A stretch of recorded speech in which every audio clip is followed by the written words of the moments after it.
A young black man is mistaken for a criminal and unjustly humiliated, assaulted, and arrested by police, but then he does this. Gregory was an 18-year-old black young man who always stood out for his calm demeanor and dedication to his studies. The son of a middle-class black family, he grew up surrounded by love, good influences, and quality education. His father, Alexander, was a renowned lawyer in the city, known for his integrity and constant fight against injustices. His mother, Nancy, a strong and caring woman, was always there to support her son at every stage of his life. From a young age, Gregory was taught to value education as a path to success, and he took this very seriously. Early on, Gregory showed himself to be a dedicated and curious student. Books were always his companions, filling his afternoons and nights with new discoveries. His room was an organized space, with shelves filled with volumes of math, physics, and literature. He liked to study in the quiet of the house while Nancy prepared dinner and Alexander reviewed documents in his office. "Go take a break, Gregory. Don't forget that it's important to have balance," Alexander would say, looking at his son over his glasses. Gregory would smile back, getting up to take a pause, but always with his mind focused on his goals. Gregory dreamed of becoming an engineer, a desire fueled both by his natural abilities and a constant encouragement from his family. He excelled in subjects like math and physics, and his teachers often praised his performance. "You have a bright future ahead of you," his physics teacher would say with pride. Those words motivated Gregory to keep pushing himself, even when the subjects became more challenging. Despite his dedication to his studies, Gregory always found time for his friends and soccer. Every afternoon, after classes, he would run to the dirt field in the neighborhood, where he gathered with friends to play ball. "Go, Gregory. Show them how it's done," shouted Joseph, one of his best friends, as they chased after the ball. Soccer wasn't just a sport, it was a moment of relaxation and joy, where Gregory could be just another kid running barefoot on the dirt, away from calculations and equations. On weekends, Gregory often went to the public library in the city. He would spend hours immersed in books that went beyond the school curriculum, seeking knowledge about engineering, technology, and even philosophy. Sometimes, his parents would join him, turning the family outing into a ritual of learning and connection. "This one talks about the history of civil engineering, Dad," Gregory would comment, showing a thick, heavy book. Alexander smiled, always proud of his son's interest in expanding his horizons. In addition to being an excellent student, Gregory was a supportive person. He helped classmates who struggled with subjects, offering explanations and study tips. "I don't understand how you solved this so quickly, Gregory," said Emily, a school friend. Gregory patiently explained each step, with the calmness of someone who truly enjoyed teaching and sharing his knowledge. He knew that, for many, education was the only chance for a better future, just as it was for him. Gregory's life was simple but full of meaning. He was determined to get into a good university and achieve his dream of becoming an engineer. The pressure of college entrance exams motivated him to study even more, and he would spend nights reviewing complex exercises, always with a notebook full of notes by his side. "You're going to make it, my son. We're so proud of you," Nancy would say as she brought him a snack so he wouldn't have to stop studying. Gregory would thank her, feeling strengthened by his parents' constant support. With a promising future ahead, Gregory had everything he needed to move forward: a loving family, loyal friends, and tireless determination. He could never have imagined that on an ordinary afternoon, his life would change drastically. To Gregory, the world seemed full of possibilities, and he believed that with hard work, he could achieve all his dreams. What he didn't know was that a simple walk home would mark the beginning of a journey that would transform his life forever. It was an ordinary afternoon, and Gregory was heading home after another day of classes and soccer with friends. He wore a blue shirt and carried his black backpack, which held his books and notebooks.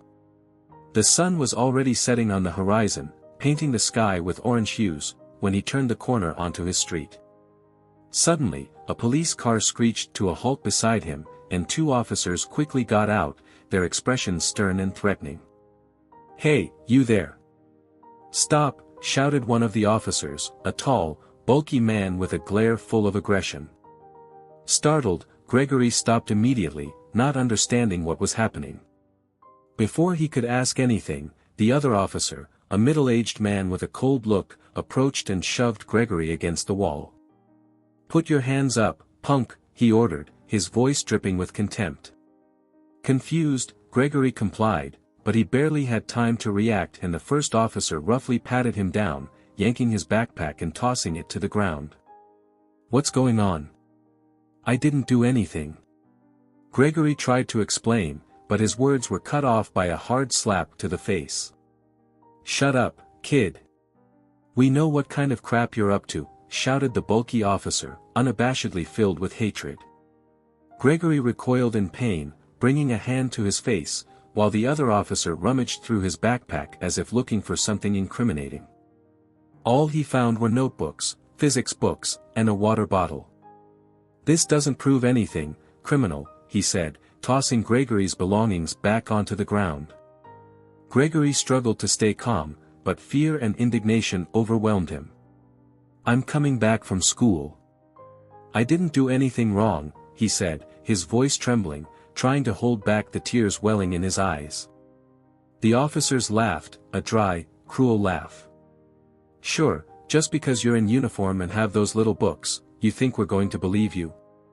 It's always the same story. You think you can fool us by pretending to be studious," mocked the older officer, while Gregory looked around for help. But the passers-by avoided eye contact, afraid to get involved. "Look at you, man. Black, with that thug's backpack, you thought nothing would happen?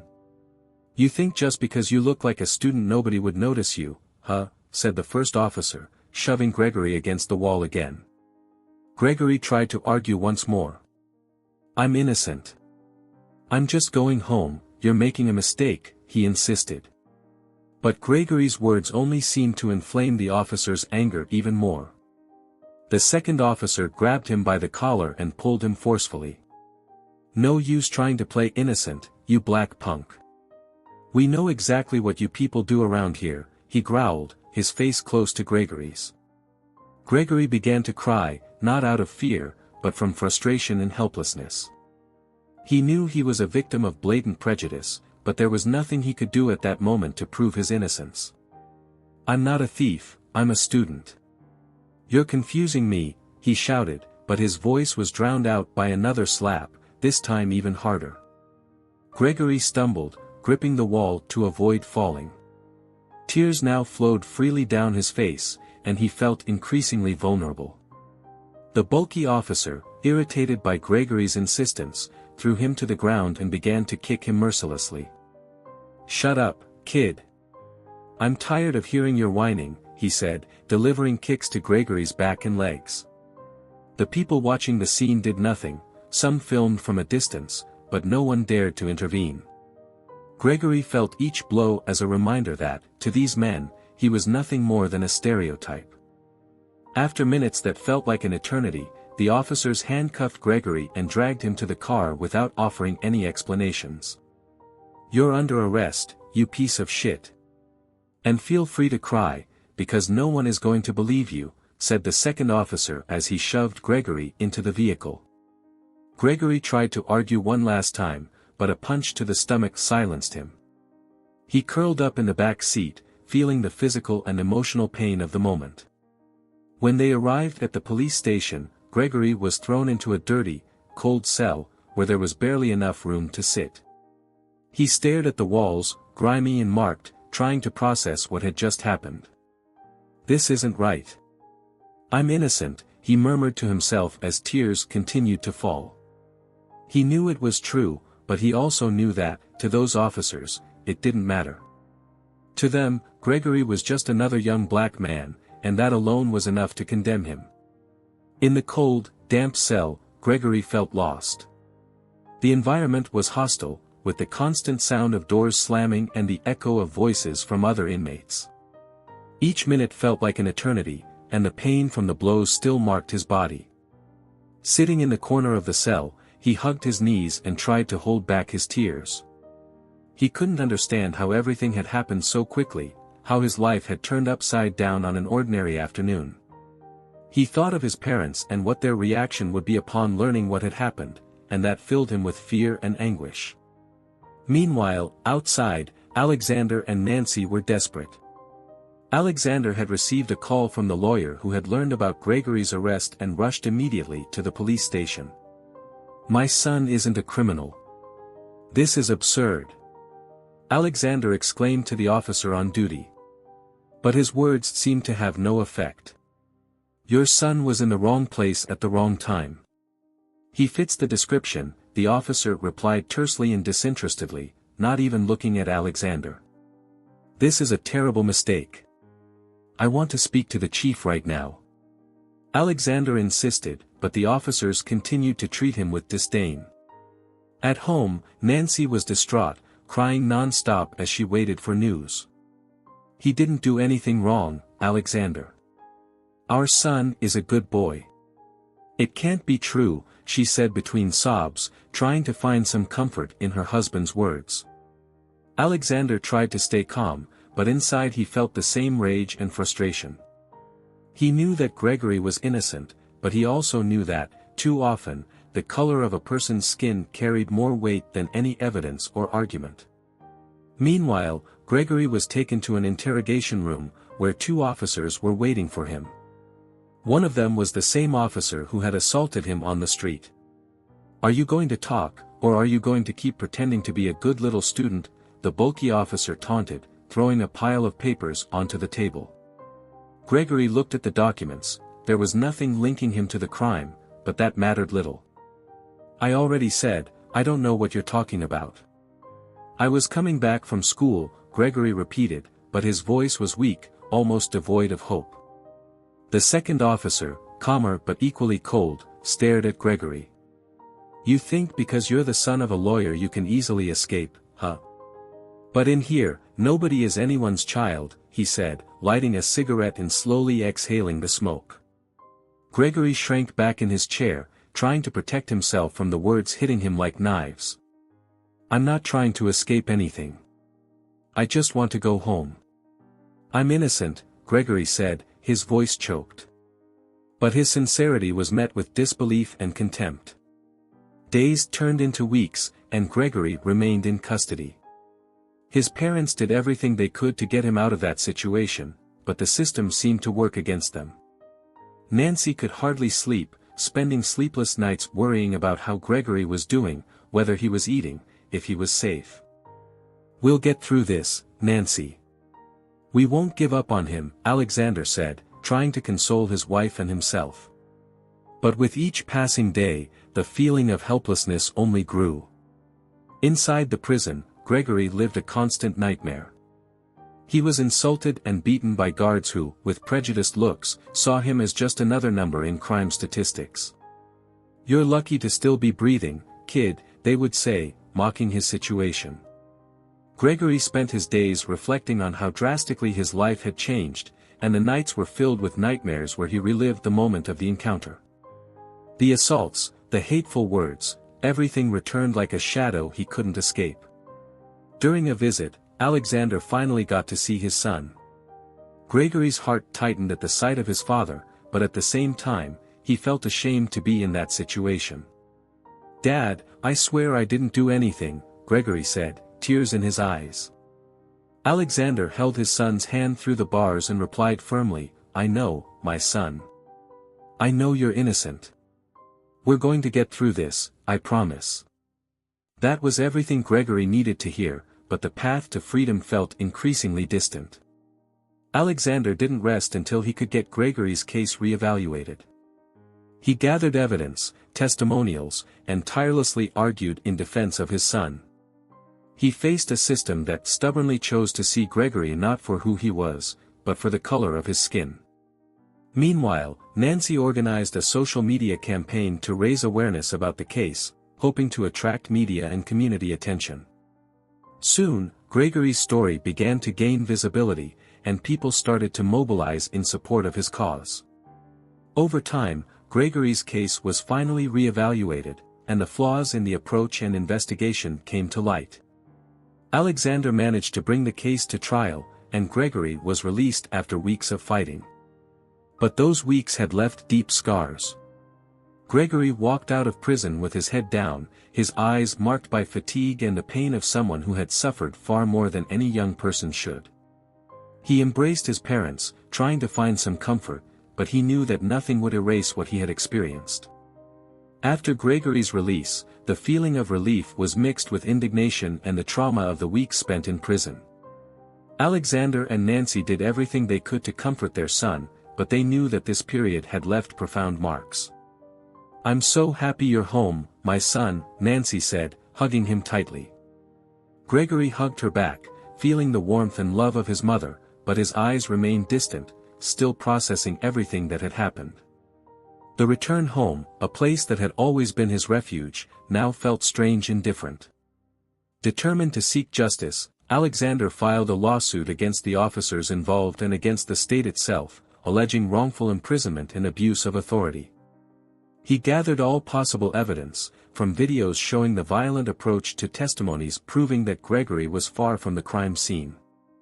"They can't get away with this, Gregory. We will fight to the end," Alexander said, looking into his son's eyes, who nodded silently. Gregory knew that this fight was not just for him, but for everyone who, like him, had been victims of a system that judged them by the color of their skin. The trial was long and filled with tense moments. Gregory had to relive every detail of that afternoon and the weeks he spent in prison. He took the stand, nervous but determined to tell his truth. "I am a student. I've never been involved in anything wrong. I was just coming home when I was stopped," he began, his voice trembling but firm. The defense attorneys tried to discredit his testimony, but each of their prejudiced arguments only reinforced the injustice Gregory had suffered. During the trial, the videos and testimonies clearly showed the abuse of power by the officers. Footage of the violent encounter was displayed in the courtroom, leaving many in shock. The prejudiced words, the punches and kicks, and the refusal to listen to Gregory were presented indisputably. These officers abused their authority and acted in a racist manner. Gregory was treated like a criminal, with no evidence linking him to the crime, argued the prosecuting attorney, while Alexander watched firmly beside his son.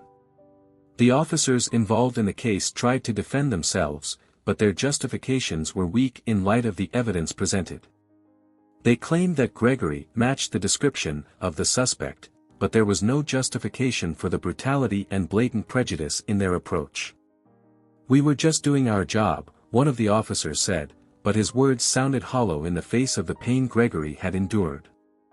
The judge, after hearing all the testimonies and reviewing the evidence, had no doubts about the injustice that had been committed. The verdict was delivered. Gregory was declared innocent and a victim of a prejudiced and violent police encounter. The decision was met with tears and applause.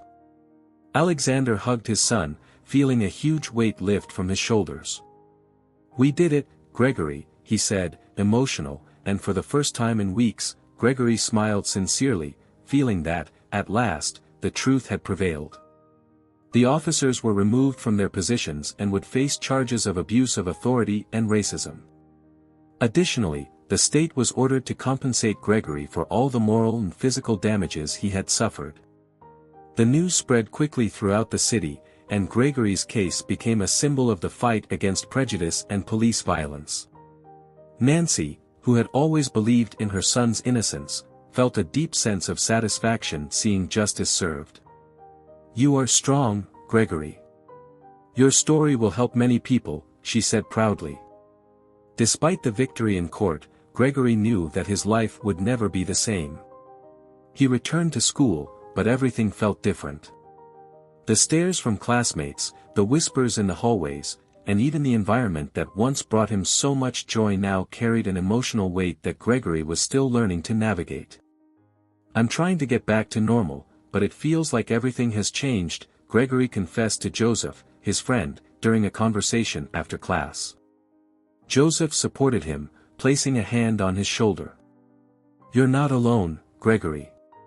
We're all with you," he replied, showing that the support of friends and family would be crucial to his recovery. Gregory's story was covered by various media outlets, and his fight against injustice inspired many. He was invited to speak at schools, universities, and community events about his experience, using his voice to raise awareness about the dangers of racism and abuse of authority. "I don't want anyone else to go through what I went through," he said in his talks, moving the audience with his testimony. Despite all the challenges, Gregory did not give up on his dreams. He returned to his studies with even more determination, resolved to earn his place at university and in life. The path would not be easy, but Gregory had learned, in the most painful way, that the fight for justice never ends. He now carried with him not only the desire to be an engineer but also a commitment to fight against the injustices that so often silenced young people like him. If you enjoyed this story, don't forget to subscribe to the channel, leave a comment, give it a like, and activate the notification bell so you don't miss any of our upcoming videos. See you in the next story.